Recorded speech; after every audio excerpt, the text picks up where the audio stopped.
बेचना। तो हर कोई इनकी देता है मिसाल। रियल एस्टेट का कोई सवाल, टीम सबरवाल। रियल एस्टेट का कोई सवाल, team Sabharwal. For any information, call Saurabh Sabharwal 647-864-8844. That's 647-864-8844. or visit teamsabarwal.com. Your search ends here. बिल्कुल जी, once again welcome to the programme. और वेंसडे का दिन पीके जी हमारे साथ हैं हर वेंसडे की तरह। आप भी कोई क्वेश्चन पूछना चाहते हैं रियल एस्टेट का तो अभी कॉल कर लें, फिर बाद में टाइम जो है वो समाप्त होने वाला होता है, तो पहले कॉल करके आप क्वेश्चन पूछ सकते हैं। 416-593-0099 है स्टूडियो, 416-593-0055 स्टूडियोज़ के फ़ोन नंबर हैं। PK ji, welcome to the programme. Thank you very much. Good afternoon to all our listeners. Thank you, Sonam. जी, थैंक यू पीके जी। और मार्केट की अपडेट से शुरुआत करते हैं, लेकिन कुछ कॉल्स हैं तो पहले कॉल्स ले लें। चल ले लीजिए। जी, लाइन 1। हाँ जी सर, बताएं। दीपू जी, अभी ये जो इंटरेस्ट रेट फिर ऊपर जाने का कह रहे हैं, अभी यूएस वाले तो कह रहे हैं कि 1 फुल पॉइंट वो ऊपर ले जाएगी जी। ये क्या आपकी क्या हमारे यहाँ पर हमें 0.5% बढ़ने की उम्मीद है, आधा 0.5 बढ़ने की उम्मीद है। अभी बड़ा क्लियर जो है अभी बैंक ऑफ कनाडा ने बड़ा क्लियर बोल दिया है, we are not done yet. इनके ये 5 शब्द हैं, we are not done yet. इन्होंने कह दिया और उन्होंने कहा है कि जब तक we are not sure, we don't make it sure that कि भी इन्फ्लेशन जो है वो अंडर कंट्रोल आई थी, हम लोग कोई चांस नहीं लेंगे और इन्फ्लेशन को काबू करने के लिए हम आगे बढ़ सकते हैं। लेकिन दूसरी तरफ कुछ इकोनॉमिस्ट का ये कहना है कि ये इन्फ्लेशन कंट्रोल होती नजर आ रही है और ये जिसे कहते हैं, इनका ये मानना है कि बैंक ऑफ कनाडा थोड़ा इसको विश्राम, थोड़ा आराम दे। इसको उन्होंने वर्ड यूज किया ओवर शूटिंग टेरिटरी, यानी कि ओवर शूट ना कर जाए। ये भी जैसे बेंजामिन ताल साहब जिनको मैं फॉलो करता हूँ CIBC, उन्होंने ये भी कहा कि बैंक ऑफ कनाडा से stop here and access the impact on the housing market. अभी रुकने के बाद इसका जो अभी इंटरेस्ट रेट बढ़े हैं जो 5 बार और पूरा 3% बढ़ाया, क्वार्टर जो ओवरनाइट रेट 0.25 से 3.25 हुआ, उसको थोड़ी देर के लिए विश्राम दे, आराम दे और उसको देखे एक्सेस करें कि इसका असर इकोनॉमी में और मार्केट में क्या हो रहा है। ये कुछ विचार ये दे रहे हैं। लेकिन साथ में इन्होंने ये भी कहा भाई साहब कि ये 50 बेसिस पॉइंट बढ़ने के बाद ये लगता है कि अगले साल मिडल आते आते ये वापस 3% तक इंटरेस्ट रेट आएगा, वापस 3% तक आएगा। ये जिसको न्यूट्रल रेट कहते हैं, आपको पता है 3% को न्यूट्रल रेट कहा जाता है। न्यूट्रल रेट इसलिए कहा जाता है कि इन्फ्लेशन भी लगभग 2.5-3% की होती है, तो इसको न्यूट्रल रेट कहा जाता है। वहां जाके ये कह रहे हैं कि ये सेटल होगा। अब ये सेंट्रल बैंक कह रहा है कि ये 2024 तक हमारा टारगेट है 2% लाने का, लेकिन बहुत सारे इकोनॉमिस्ट ये कह रहे हैं कि ये संभव नहीं है, इसको 2% तक लाना इतना संभव नहीं है। 3-3.5% तक दे आर एक्सपेक्टिंग। तो या यूएस देखो, मैं आपको बताऊं, मेरी ना रॉबर्ट हुक साहब से जूम मीटिंग थी 29 अगस्त को, और आप जानते हैं बड़े फेमस इकोनॉमिस्ट हैं रॉबर्ट हुक। उन्होंने कहा है कि Canadian economy is very different from US. हम लोग बड़े कंट्री, हम लोग सोच समझ के चलने वाले, हमारा डिफरेंट तरीका है काम करने का। आप देखिए 2008-2009 में जो इतना बड़ा रिसेशन आया था अमेरिका के अंदर, just like a pack of card गिरने शुरू हुए थे लोग, कनाडा ने संभाल दिया था, 6 महीने के अंदर काबू कर दिया था सब कुछ, और वहां पर बड़े बड़े बैंक फेल हो गए थे, यहाँ पर नहीं हुए। हमें उनसे कंपेयर नहीं करना, लेकिन यस ये बात आपकी सही है कि उसका असर तो यहाँ पर पड़ता ही है। मैंने थोड़ा लंबा आंसर दे दिया शायद। जी सोनम जी। हाँ जी, एंड नेक्स्ट कॉल। हेलो। हाँ, पीके जी से सवाल है जी। पीके जी, अभी ये जो मार्केट है उसमें असाइनमेंट में लेना जो दिसंबर में अगर समझ लो क्लोज हो रहा है या जनवरी में क्लोज हो रहा है, वो is it a good thing? और दूसरा चीज जो असाइनमेंट होता है उसमें HST कौन भरता है, जो सेलर है कि बायर? बिल्कुल ठीक कह रहे हैं आप। दो बातें, सबसे पहले तो कि असाइनमेंट में लेना है कि नहीं अच्छा, पहले तो यही नहीं पता प्राइस क्या है, तो मैं कैसे बता दूं कि अच्छा है कि गलत है। अब देखिए ना, आप कहते हैं जी मैं $1,00,000 की कार लेके आ गया, अच्छी कार है खराब कार है, पहले ये नहीं पता कि कोरोला लाए हो या मर्सिडीज लाए हो, और अगर मर्सिडीज लाए हो तो उसमें कौन सी वाली मॉडल लेकर आए हो। तो सर असाइनमेंट के अंदर इसका बहुत सस्ते मिल रहे हैं, थोड़ा आप कंपेयर कर लीजिए। कोई अगर ये कहता है कि मैं अपने बाइंग प्राइस के ऊपर आपको दे दूंगा, जितने में मैंने खरीदा उतने में दे दूंगा, आप कहते हैं ये तो बहुत बढ़िया काम हो गया, नहीं, ठीक नहीं हुआ। तो पहले तो ये देखो उसने बाय कब किया था और कितने में किया था। अगर जिस बंदे ने इस साल जनवरी में बाय किया था और अब कह रहा है ले लो, वो तो किसी हालत में उसके परचेज प्राइस से भी कम होना चाहिए, क्योंकि उसके बाद तो मार्केट गिरी है, बढ़ी कहाँ है। फरवरी के बाद तो मार्केट उल्टा गिरी है, बढ़ी तो है ही नहीं, तो वो तो बहुत रॉन्ग हो गया। पर एक बंदा कहता है जी मैंने 3 साल पहले लिया था और फर्स्ट लॉन्च में लिया था, तो यस, अब अगर वो परचेज प्राइस में दे देता है या कुछ और ले लेता है तो बड़ा जायज है, लेकिन इसके लिए थोड़ा बैठना पड़ेगा और थोड़े नंबर्स की गेम करनी पड़ेगी, तब जाके हम बता सकते हैं कि ये असाइनमेंट के लिए खरीदना ठीक है कि नहीं है। Number 1। Number 2, HST। Sir HST तो इसमें वही देगा ना जो बेचेगा, बायर का क्या मतलब है देने का। जो एक बंदे ने एक, देखिए सुनिए बड़ी इंटरेस्टिंग बात, आप समझिए, आपको बिल्कुल इजी समझ आ जाएगी सारी बात। एक बंदे ने एक चीज 5 लाख की खरीदी और उसको 6 लाख की बेची, तो 1 लाख किसको मिला, सेलर को मिला। CRE ये कहता है कि उसको HST मिली थी 5 लाख के ऊपर और इन्होंने 6 लाख का बेचा, तो 1 लाख के ऊपर मुझे भी HST चाहिए ना, तो वो सेलर देगा। इस झगड़े से बचने के लिए मेरे ऑफिस में, सोनम जी आपको पता है, हर रोज इस बात की ट्रेनिंग होती रहती है कि आपको बड़ा क्लियर क्लॉज भी डालना है असाइनमेंट के अंदर। लॉयर से मिलिए, उनसे बैठ के आपके प्रोफेशनल रियल्टर से मिलिए, ये क्लियर क्लॉज डालिए, सारी हेडेक्स HST की और ये सारी ये सेलर की है।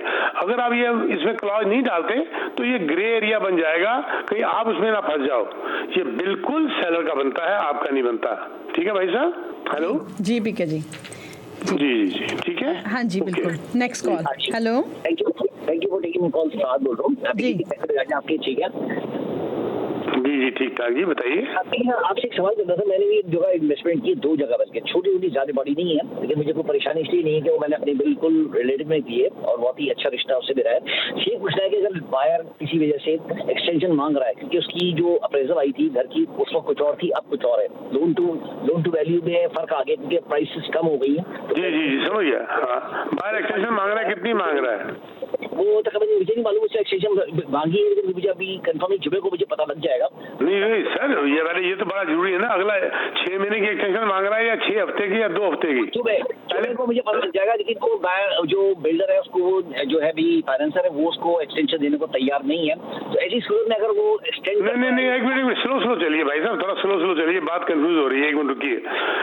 एक्सटेंशन बायर मांग रहा है, उसका लेंडर से क्या ताल्लुक है? पहले तो बात ही गलत होगी ना। या तो बोलिए कि सेलर उसको एक्सटेंशन नहीं दे रहा, या बोलिए कि बिल्डर उसको एक्सटेंशन नहीं दे रहा। आप क्या दोनों में से बोलना चाहते हैं? बात को क्लियर करिए पहले आप। मुझे ऐसे में पता नहीं, मैं इसमें स्लीपिंग पार्ट हूँ। तो पता नहीं है तो भाई साहब जब पता होगा तब पूछिए ना। क्वेश्चन गलत हो रहा है ना आपका, जो लोगों को मैसेज गलत जा रहा है ना, सामने जो लोग हैं वो उनको मैसेज ही गलत जा रहा है आपका।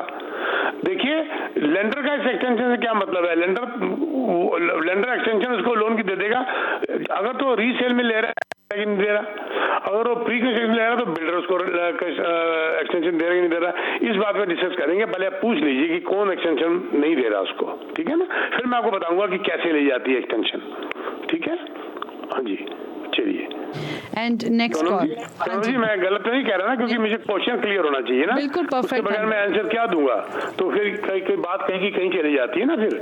हाँ जी, फोकस्ड होगा अगर क्वेश्चन तो ज्यादा अच्छे तरीके से एलैबोरेट होगा। क्योंकि अगर वो सेलर नहीं दे रहा एक्सटेंशन तो उसका तरीका अलग है, बिल्डर नहीं दे रहा तो उसका तरीका अलग है। बिल्कुल। और अगर बायर एक्सटेंशन मांग रहा है, आप एज ए सेलर पूछ रहे हैं कि जी मेरे को एक्सटेंशन देनी चाहिए कि नहीं देनी चाहिए, तो उसका तरीका अलग है। बिल्कुल। और बिल्डर आप है नहीं, तो बिल्डर को किस तरीके से टैकल किया जाता है उसका तरीका अलग है। वो तो फिर ऑफिस में आके बात करके इजीली आप हैंडल कर सकते हैं। जी या रेडियो में आपके अगले बुधवार को पूछ लें और क्लियर बताएं कौन एक्सटेंशन नहीं दे रहा, ठीक है?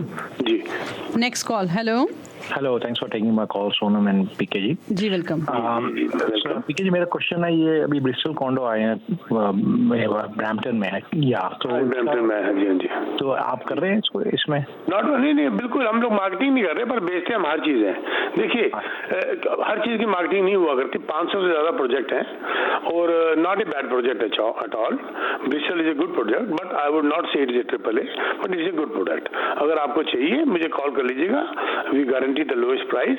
लेकिन उसके अंदर यूनिट का चूज करना बहुत इंपॉर्टेंट है, ये ध्यान रख लीजिए भाई साहब। वो इस किस्म से बना हुआ, उसके अंदर यूनिट का चूज करना अपने ढंग से बहुत इंपॉर्टेंट है। और जब आप मिलेंगे तो हम आपको बताएंगे कि किस तरीके से कौन सा यूनिट क्यों बेटर है, क्यों बेटर नहीं है। पर स्क्वायर फीट के अंदर कई बार आदमी गलती कर जाता है, वो ऊपर चला जाता है, उसको ऊपर जाने की जरूरत नहीं है। किसी प्रोजेक्ट के अंदर वो नीचे चला जाता है, ज्यादा 4-5 फ्लोर में, वहां जाने की जरूरत नहीं है। किसी में मिडिल में कहते हैं, उसके सबके लॉजिक है। हर फ्लोर का डॉलर प्राइस आता है, तो इसका चूज करना एक बहुत इंपॉर्टेंट फैक्टर है, जो कि हमारे रियल्टर्स बहुत एक्सपर्ट हैं इस मामले में। आप हमें कांटेक्ट करेंगे, आप बताऊंगा। Not a bad product at all, it's a good product. ठीक है जी। हाँ जी, नेक्स्ट कॉल। हेलो सबरवाल जी, नमस्कार जी। नमस्कार सर जी वेलकम। सर, आपके विचार बहुत बढ़िया हैं, लेकिन ये मुझे बताइए, ये अपने बेंजामिन ताल साहब के पास ज्यादा पावर है या टिफ मैकलेलन साहब के पास? पावर थोड़ा है, पावर थोड़ा, ये तो इकोनॉमिस्ट है, इनकी पावर थोड़ा होती है, इनके विचार होते हैं। इकोनॉमिस्ट है, एक स्टोरी राइटर है, वो तो किताब लिख रहा है। अब वो किताब लिख रहा है, बात खत्म होगी, वो स्टोरी लिख रहा है। बेंजामिन ताल साहब CIBC के इकोनॉमिस्ट हैं, राइट। और इसी प्रकार अलग अलग इकोनॉमिस्ट है, रॉबर्ट हुक साहब RBC के हैं और अलग अलग हैं। ये इकोनॉमिस्ट अपने विचार देते हैं और इनके विचारों के ऊपर जिस बैंक के, जैसे CIBC के हैं, तो CBIC के इनके विचारों के ऊपर अमल करने की कोशिश करके उसको समझता है, उनको हेल्प मिलती है। जैसे गाइड, जैसे मैं हूँ, मेरे ऑफिस के अंदर मैं हूँ ब्रोकर ऑफ रेकर्ड। अब मेरे नीचे जब एजेंट काम करते हैं, जैसे सोनम जी हैं, ये रियल्टर है, ये इंडिपेंडेंट है, ये अपना डिसीजन खुद देती हैं। लेकिन जब ये कुछ समझना चाहती हैं या हेल्प लेना चाहती है, तो मैं हमेशा बैठा हुआ हूँ देने के लिए, पर उसको माने या ना माने इनकी मर्जी। इसी प्रकार बेंजामिन ताल साहब ने अपने विचार दे दिए, उसको मैकलेलन साहब माने या ना माने उनकी मर्जी, पर इनके विचार, इनकी पता है आपको बड़ी इंपॉर्टेंस है, इनको इनकी मीटिंग्स होती हैं, इनसे सलाह ली जाती है, पर उसको मैकलेलन साहब माने ना माने उनकी पूरी अपनी मर्जी है। ठीक है भाई साहब, ये डिफरेंस है दोनों के अंदर। आगे बताइए, कुछ पूछना चाहते हैं जी? हेलो जी बताइए। हाँ जी, मैकलेलन साहब ने 4 महीने से चिल्ला के बोल रहे हैं कि उनका महंगाई 2% पे लाना है, चाहे कुछ भी हो जाए, राइट।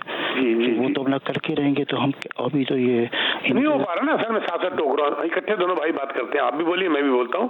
वो नहीं कर पा रहे, यही तो प्रॉब्लम है। उन्होंने पहले क्या कहा था कि साल के आखिर तक ले आएंगे, वो बेचारे इंटरेस्ट बढ़ा के मर गए, लेकिन नहीं ला पाए। कितनी हुई ये? 8.1 से घट के 7.6 हो गई। अभी उन्होंने फिर गिराया, अभी हमें अब उम्मीद हो गई है, गैस प्राइस गिर गई कुछ, तो अब हमें उम्मीद है, लेकिन वो नहीं कामयाब हो पा रहे। वो कहते जी मैं बढ़ाता रहूंगा जब तक नीचे नहीं आएगा। इन्फ्लेशन एक बहुत बड़ा हुआ है। आगे बोलिए, आप क्या कह रहे हैं? साथ साथ हम डिस्कशन कर रहे हैं आपस में एक दूसरे से। जी, तो वो तो बढ़ाते ही रहेंगे ना सबरवाल साहब, तो फिर हर चीज की लिमिट है ना सर, हर चीज की लिमिट है। हाँ, तो जब ये बढ़ता रहेगा तो घरों के दाम कम होंगे या बढ़ेंगे? आपके एक्सपीरियंस में एक तरफ जब रेट बढ़ रहा है तो घरों के दाम कभी आपने देखा है कम होते हुए? सॉरी, घर के दाम भी बढ़ रहे हैं, रेट भी बढ़ रहा है, यही पूछना चाहता हूं। बहुत बार देखा जी हमने, अब बहुत बार देखा है, थोड़ी बहुत नहीं देखा। जब ये 80s के अंदर 18-19% इंटरेस्ट से तक बढ़ गया था तो मार्केट नीचे आ गई थी, लेकिन 6-7% इंटरेस्ट के ऊपर आते ही 6-7%, नॉट 2-2.5%, मार्केट को फिर आग लगनी शुरू हो गई थी। तो ये इंटरेस्ट रेट एक बहुत बड़ा हुआ है, बहुत बड़ा खतरा है रियल एस्टेट के लिए। लेकिन आप देखिए ना, अभी मैं आपको छोटी सी बात बताता हूँ। अब आप ओंटारियो की अगर हम बात करते हैं, ठीक है, आप बताइए इन्वेंटरी लेवल 5% कम हो गया जून से जुलाई और जुलाई से अगस्त। और इमिग्रेशन, जितने ओंटारियो में आते हैं 40 to 60% लोग GTA में आते हैं। इस वक्त 5 लाख घर कम है ओंटारियो के अंदर। आप मुझे बताइए, इंटरेस्ट रेट बढ़ने के बावजूद भी क्या इसको कंट्रोल कैसे करोगे? इस वक्त मेन मुद्दा इंटरेस्ट रेट तो एक साइड में रख दीजिए, इन्वेंटरी बहुत बड़ा एक मुद्दा बनी हुई है कि घर ही नहीं है। सर, अगर आप अफोर्ड नहीं कर सकेंगे ना तो 2 परिवार मिलकर भी रह लेंगे, पर घर तो हो रहने के लिए। अगर एक घर एक फैमिली मेंबर नहीं ले पा रहा तो 2 भाई मिलकर ले लेते हैं। पर घर तो हो रहने के लिए, मेन झगड़ा यहाँ पर इन्वेंटरी का है। और ये इंटरेस्ट रेट ये लंबा चलने वाला नहीं है। इन्फ्लेशन को काबू आना ही आना है और इंटरेस्ट रेट को नीचे जाना ही जाना है। ये तो आप देखिए ना, 80s में लोग क्या कहते थे, तबाह होगी दुनिया, बर्बाद हो गया 18% ब्याज के ऊपर। क्या हुआ उसके बाद, क्या हुआ, 1% पे आ गए ना सारे के सारे। तो ये इकोनॉमी ऐसी ही चलती है मेरे भाई जी। और another call, next call please. Hello, next call please. Hello, आप एयर पे हैं, बताएं। हेलो हेलो जी, बताएं सर, आप एयर पे हैं, क्या सवाल आपका? हाँ जी, ठीक है जी। ये इन्वेस्टमेंट प्रॉपर्टी की परचेज प्राइस में HST इंक्लूड होता है या कैसे होता है? अगर आप कौन सी इन्वेस्टमेंट भाई से बात कर रहे हैं, रेजिडेंशियल की बात कर रहे हैं या कमर्शियल की? रेसिडेंशियल। ये परचेज प्राइस के अंदर इंक्लूड होता है जी। अगर आपको कोई बिल्डर HST इसके ऊपर लगाना, अगर आप रीसेल में ले रहे हैं तो it is already included, there is no question of any HST in residential, अगर रीसेल है तो। लेकिन अगर प्री कंस्ट्रक्शन है तो yes, it is already included in the purchase price. पर कुछ मैंने ऐसे भी केसेस देखे हैं जिसके अंदर बिल्डर ने बड़ा क्लियर लिखा हुआ है कि ये मेरा परचेज प्राइस है, इसके ऊपर प्लस HST माइनस रिबेट है। वो आप अपना एग्रीमेंट ध्यान से पढ़ लीजिए। लेकिन हमारे यहाँ की प्रथा ये है, it is always included in residential. In commercial इसके टॉप होता है, इसके ऊपर होता है HST। ठीक है जी। और next call please, next please. Hello hello, हाँ जी, बताएं सर, क्या सवाल आपका?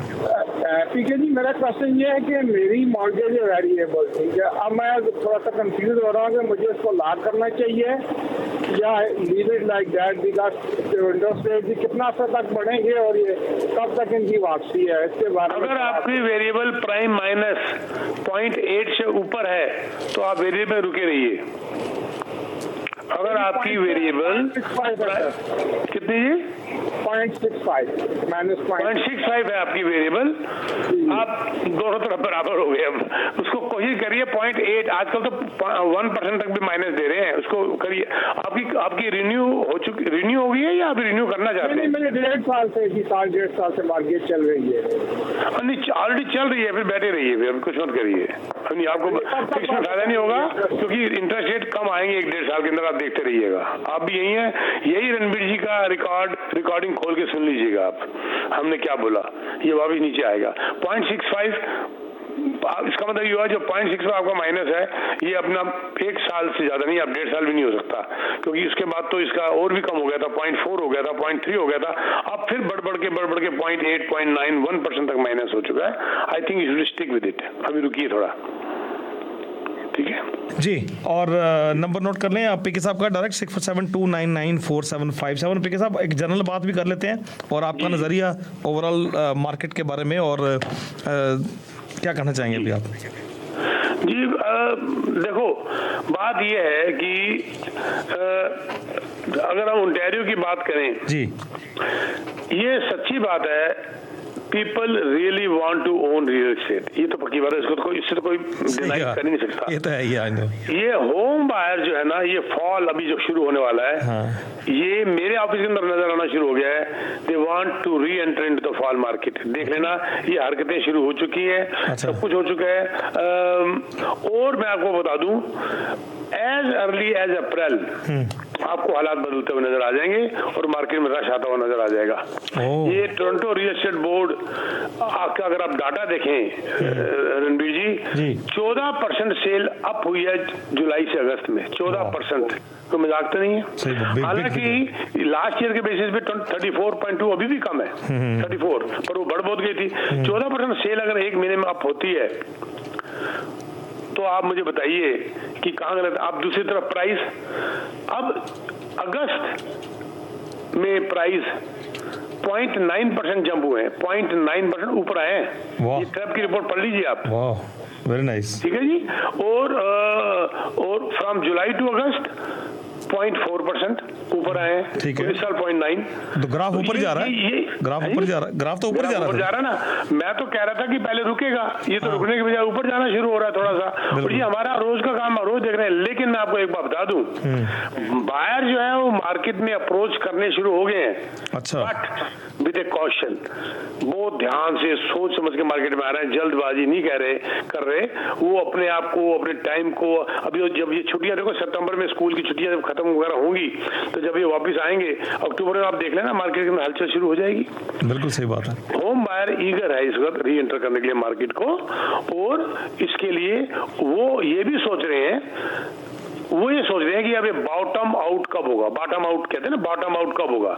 लोगों ने सोचा था कि बॉटम आउट हो जाएगा जो अभी 7 सितंबर को जो इंटरेस्ट रेट जो बढ़ा, तो बस वो बॉटम आउट होगा, लास्ट होगा। लेकिन अभी एक की और चांस हो चुके हैं 26 अक्टूबर को।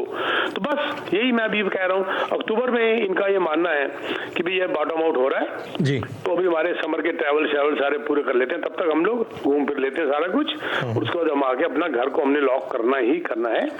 और उसके बावजूद ये भी स्मेल आना शुरू हो गया है बायर्स के पास, जब वो रिपोर्ट्स पढ़ते हैं कि ये ड्रॉप अगले साल इंटरेस्ट रेट का होना है। और तीसरा कि इन्वेंटरी मार्केट में है ही नहीं, कीमत को कोई गिरा नहीं सकता, ये टेम्परेरी एक एडजस्टमेंट थी। ये मेरा मानना है रणबीर जी, बाकी मैं गलत भी हो सकता हूँ जी।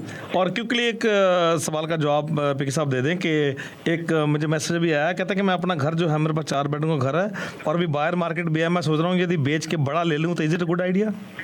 बड़ा लेने के लिए यही तो मार्केट है, यही मार्केट है बड़ा लेने के लिए, क्योंकि उसको बेनिफिट है। अगर वो 1 मिलियन का घर बेच के 1.5 मिलियन का घर ले रहा है तो ½ मिलियन के ऊपर तो सस्ते प्राइस में जा रहा है ना जी। That's right. या उनको, बल्कि मैं ये कहूंगा कि पहले बेचें और फटाफट उसके बाद बायर के लिए, बाइंग के लिए उसके 2 महीने का टाइम डालें और उसके बाद फटाफट ले लें, ताकि 2 महीने के अंदर मार्केट इधर उधर कुछ नहीं होने वाली। प्लस जैसे ही इसको बेचें उसके बाद अपना शॉप राउंड शुरू करके 2 महीने में इसकी क्लोजिंग करें, और जैसे ही इसकी डील फर्म हो उसको इमीडिएट अप्रेज करा लें, ताकि अप्रेजल वैल्यू के अंदर फर्क ना आ जाए। बिल्कुल जी। और पीके साहब का नंबर है 6472994757। और कुछ कहना चाहेंगे? Any project you want to know? जी, for any real estate need you can always contact me, contact my team, teamsabarwal.com में जाके आप रजिस्टर कर सकते हैं, देख सकते हैं हमारे बारे में, देख सकते हैं सब कुछ। और आप हमें फोन कर सकते हैं 6472994757। आई रिपीट 6472994757, और you can visit teamsabarwal.com। Thank you very much Ranbir ji. Thank you ji, wish you all the best. अगले हफ्ते फिर मुलाकात होगी। Take care. Thank you.